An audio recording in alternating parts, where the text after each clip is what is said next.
¿Para qué hablar de la diosa? ¿Qué sentido tiene después de que han pasado cientos, incluso miles de años desde que su culto ha sido sistemáticamente eliminado? ¿Para qué? Si sus sacerdotisas ya no acuden a los templos dedicados a la diosa, a sembrar sus ofrendas, a encontrar la epifanía de sí mismas. Entonces, ¿para qué? ¿Por qué? Cuando todas esas sacerdotisas y templos fueron perseguidos y despojados de sus conocimientos y de sus formas de devoción. Entonces, ¿por qué? ¿Por qué? ¿Por qué hablar de la diosa hoy? Hola, ¿cómo estás? Soy Laura Varela. Soy una apasionada investigadora de los temas del sagrado femenino y parte de mi pasión también es compartir lo que aprendo en este vasto conocimiento. Entonces, en estos episodios vamos a compartir mucho sobre estos temas y para inaugurar, esta pregunta para inaugurar, forma parte de la celebración de los 10 años del proyecto Legado Negado, que nació con estas inquietudes. Y, y entonces en esta nueva etapa abrimos este proyecto, este podcast, para compartir de una manera íntima con todas aquellas que se apasionan igual y que en estos temas encuentran llaves para abrir puertas de autoconocimiento que nos pone en una nueva forma de entendernos a nosotras y de entender las ancestras, a las ancestras y las ancestralidades de estos temas. Entonces, quédate, te invito a que te suscribas, a que le des like, a que me ayudes a compartir y a hacer llegar más estas llaves a otras que requieran, que quieran, que sientan este llamado. Entonces, muy bienvenida y comenzamos. Bueno. Lo primero que me parece importante para comenzar es darle un lugar de valor al tema de la pregunta, al preguntarnos. ¿Por qué cuando nos preguntamos estamos en una vía de aprendizaje en clave de pregunta? Y esta es la llamada pedagogía de la pregunta. Ujú. Y es la forma en la que iniciamos en el camino del conocimiento cuando somos niñas. Ujú. Entonces, cuando somos niñas nos preguntamos por todo. Nacen esas preguntas maravillosas que son el motor de nuestro aprendizaje. Cuando crecemos, nos topamos con la desgracia de que la sociedad exige respuestas y exige conocimientos duros en la que te tienes que presentar sabiendo. Ujú. Si no sabes, entonces estamos en un problema, ¿verdad? Cuando no tenemos las respuestas. Entonces, de alguna manera, cuando somos adultas, dejamos de aprender porque la respuesta de alguna manera nos limita. Ujú. Y por sobre todo, yo creo que en mucho nos engaña, porque hay respuestas que tenemos a cuestiones que son inmensas. Entonces, la pregunta expande el conocimiento, expande la conciencia. Ujú.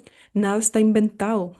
Como dicen, aquí hay un dicho que dice, ya todo está inventado. Pues no, hay mucho por preguntarse, por conocer, por inventar.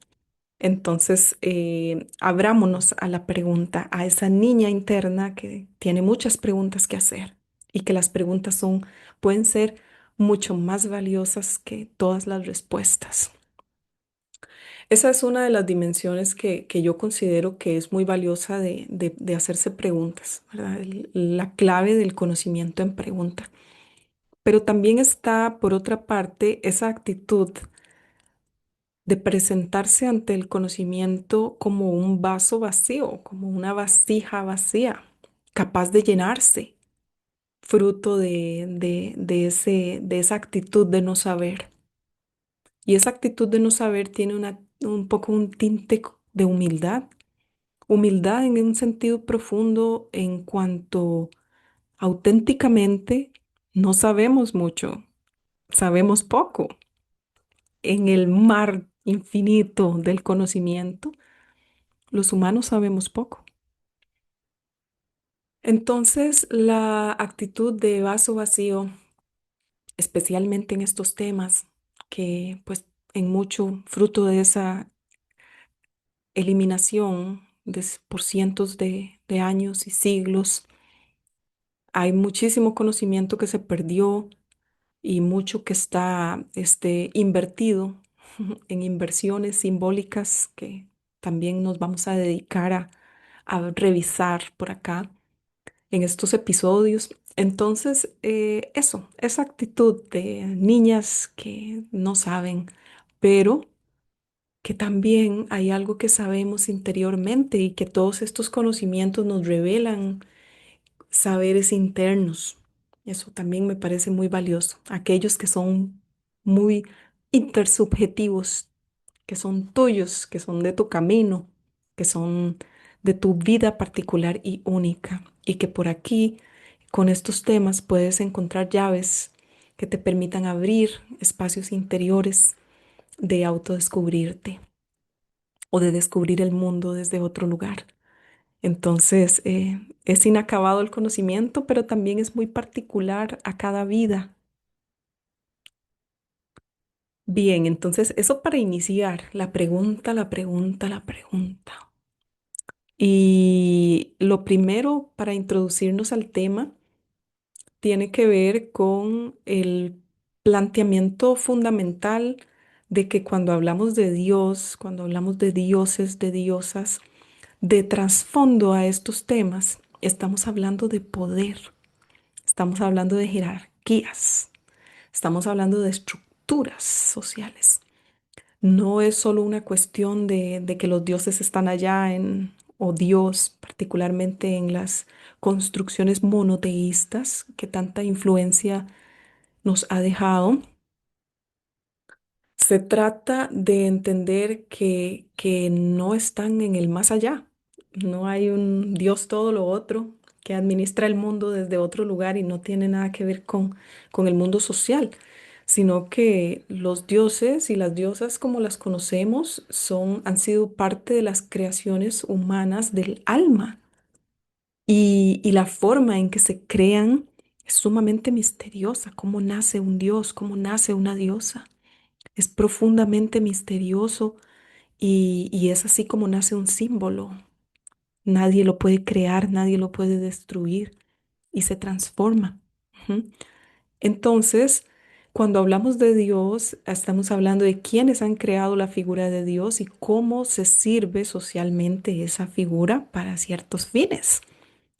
Como reflexiona Ivone Guevara, una teóloga feminista muy importante que les recomiendo. Ella reflexiona esto de que si estamos hablando de Dios hombre, entonces estamos hablando de hombre Dios. Ujú. Si Dios es un varón, entonces el varón es un Dios. Ahí hay una lógica intrínseca de poder, porque los hombres son los representantes de Dios en la tierra. Y aunque digan que Dios no tiene género, ¿verdad? Sí tiene, claramente es llamado Señor, Dios, y particularmente es un Dios sin linaje femenino. Ujú. El Dios bíblico monoteísta, Yahvé, es un Dios que no tiene hijas, no tiene madre, no tiene hermanas, no tiene esposa, entonces no refleja la dimensión femenina, por así decirlo. Ujú. Se presenta absolutamente como masculino y esto, como les digo, forma parte de quienes han creado la visión de Dios y cómo se usa esa visión. Entonces, despojar a lo divino de su dimensión femenina es un tema de poder.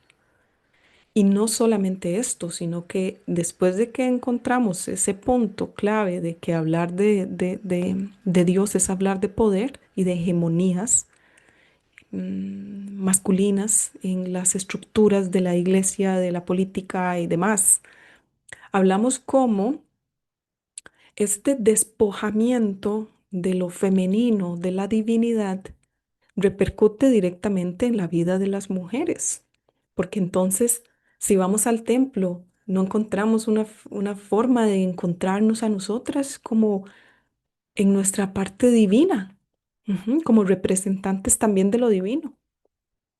Y bueno, si nos vamos estrictamente a la fundación del orden mitológico del Génesis, encontramos que la diosa es despojada de muchos de sus poderes, convertida en mujer, Eva, y culpable. Entonces, como parte de esta culpa achacada a la mujer, porque ya no es una diosa, y esto lo vamos a ver en un episodio que vamos a dedicar a Eva, entonces la mujer carga con el peso de todo ese imaginario que niega lo divino femenino, que niega la dimensión espiritual de las mujeres y la dignidad espiritual.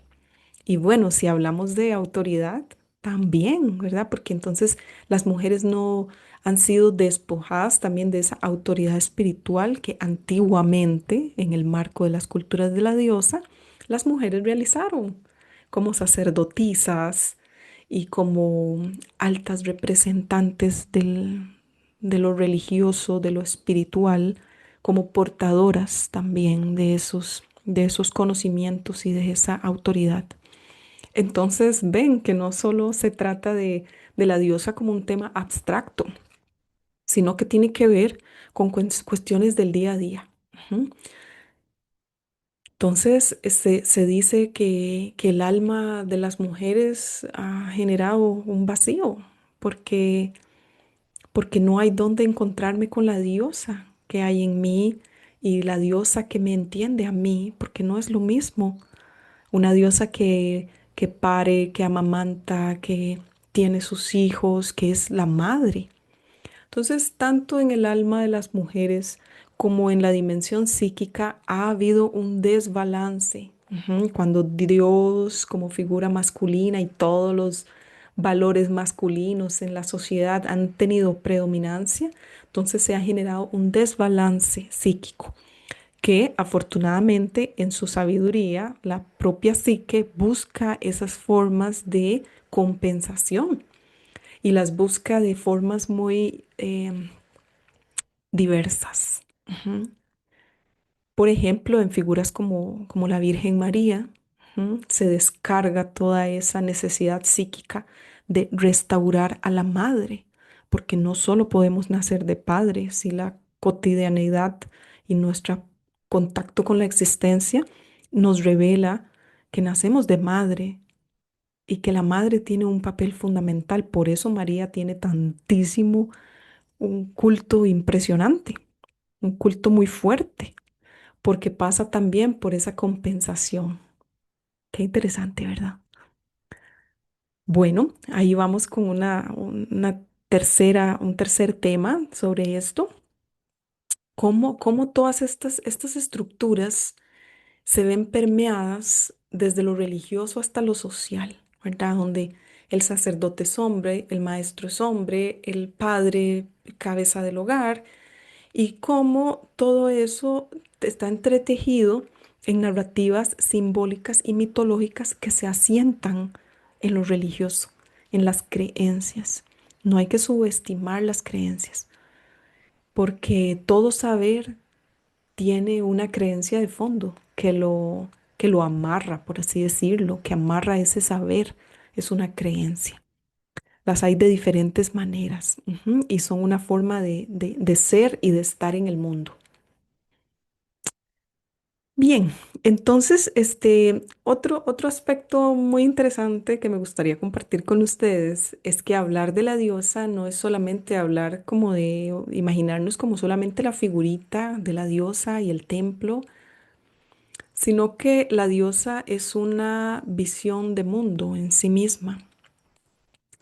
Fundó la cosmovisión de todos los pueblos antiguos, y antiguos me refiero a paleolíticos, neolíticos, que crearon las bases de lo que hoy tenemos como sociedad. Como si fuese una casa, las bases de esa casa tienen 25.000 a 6.000 años de antigüedad, desde 25 a 6.000. O sea, los cultos al sagrado femenino fueron muy superiores a lo que hemos tenido por culto al masculino hoy. Estamos hablando de 15.000 años, 20.000 años, de donde la figura del femenino y de la mujer fue central en la concepción de la naturaleza. Vamos a dedicar capítulos también a esto porque es bastante, pero este capítulo es muy introductorio a muchos temas. Ujú. Y entonces es importante entender que la diosa en el fondo es una noción, es una manera de entender la realidad. Ujú. Y esa visión es la totalidad, es la unidad. ¿Qué quiere decir?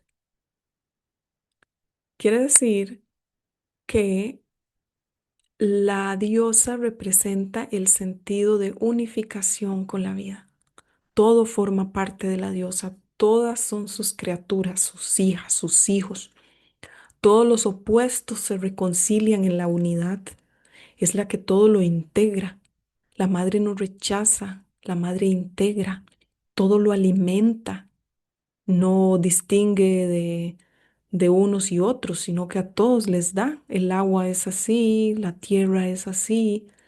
Cuando llueve, llueve para todos y todas, para todas las formas de vida. Entonces, el sentido de unidad también se vio reflejado en el sentido de tierra, como un ser vivo, unido, bueno, donde todos sus sistemas están unificados. Esta visión fue la que permeó la cosmovisión antigua. Entonces, decir diosa es decir unidad, es decir integración, es decir mm, armonización de todos los opuestos. Y por ahí tenemos dentro de la nueva biología hipótesis como la hipótesis de Gaia, que no por nada lleva el nombre de la diosa antigua griega de la tierra, porque es esa visión que precisamente nos dice esta misma visión. La tierra es una unidad, todo lo que se hace en un aspecto afecta a la totalidad y se autorregula, tiene vida. Esa es la visión antigua de la diosa. Ujú. Y vamos a explorar muchas maneras de ver a la diosa en estos capítulos. Bien, bueno, eso es un poquito de lo que es esta introducción, de por qué preguntarnos sobre la diosa, qué sentido tiene, para qué.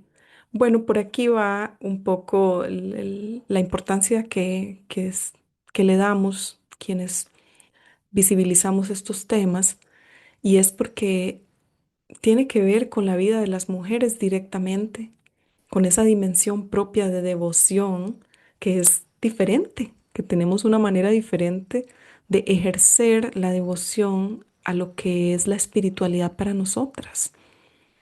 Y que las formas de culto, de conocimiento, de conexión con lo sagrado femenino tiene que ver con nuestro cuerpo, con el gozo, con el placer, con la meditación dentro de nuestro propio cuerpo, que tiene vagina, pechos, que es todo un portal de incardinación, de puntos sensibles para descubrir, para divinizar y divinizarnos en ellos, y para integrar ese mundo espiritual y mundo material aquí y ahora desde nuestro cuerpo.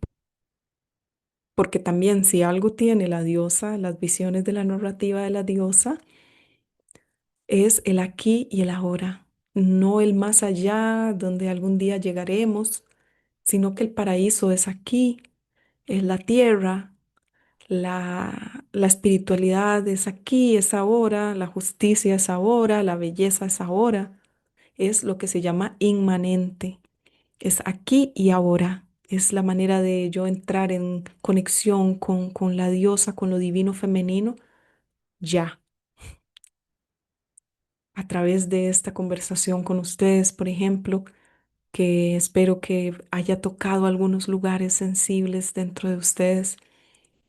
Esa es una forma de comunión también, la palabra del corazón que nos guía para entender estos temas desde un lugar no racional específicamente, porque podríamos hablar solamente de los puntos de vista de racionales, pero hay mucho de lo irracionalizado o irracionalizable que encuentra respuesta en estos temas, porque no todo es razón, no todo es razonable. Existe toda una dimensión sensible a la que responde la mitología. Y cuando digo mito, no digo mentira, estoy diciendo lenguaje simbólico. Entonces el lenguaje simbólico responde ahí, llega ahí, a esos lugares donde la razón se agota.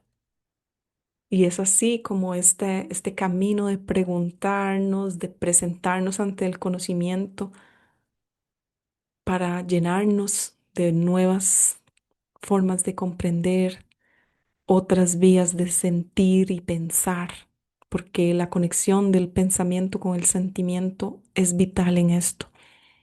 No se trata solo de acumular datos, se trata de experiencias directas, propias, que son las que nos quedan para siempre, aquellas que marcan nuestra vida. Entonces aquí estamos en este punto y ya vemos por qué es valioso hablar de la diosa. Ya tenemos una idea, ¿verdad?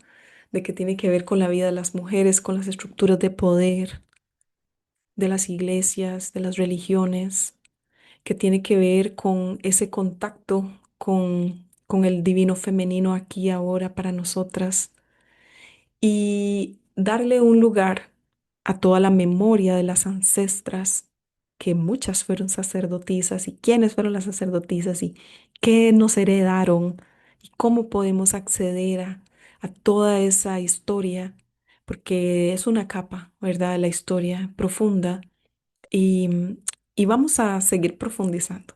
Entonces, te invito nuevamente a que si te gusta este tema, le des like y te suscribas a este canal y compartas con nosotras estas inquietudes. Por favor, comenta si tienes alguna duda, si tienes una pregunta, si tienes un sentimiento por ahí entre pecho y alma que, que quisieras compartir con nosotras. Siempre estamos en recepción. Entonces, por aquí lo vamos a dejar y nos vamos a ver en el próximo episodio para hacernos otra pregunta, que es ¿por qué este podcast se llama Árbol Diosa? ¿Por qué el árbol y la diosa están relacionados? Entonces te espero en el siguiente capítulo para mantener este vuelo de conocimiento. Que estés bien.